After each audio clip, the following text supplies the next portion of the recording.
కీర్తనల గ్రంథం 46వ కీర్తన. దేవుడు మనకు ఆశ్రయమును దుర్గమునై ఉన్నాడు. ఆపత్కాలములో ఆయన నమ్ముకొనదగిన సహాయకుడు.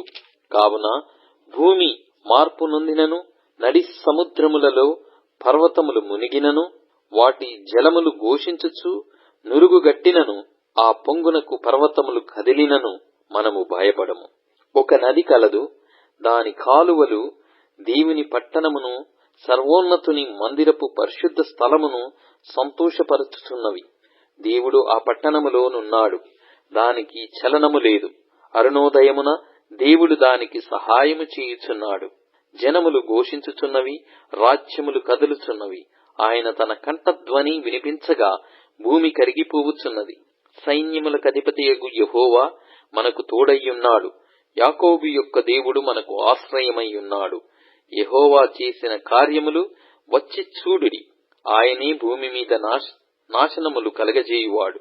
ఆయనే బూదిగంతముల వరకు యుద్ధములు మాన్పువాడు. విల్లు వెరుచువాడును, బల్లెమును తెగనరుకువాడును ఆయనే. యుద్ధరథములను అగ్నిలో కాల్చివేయువాడు ఆయనే.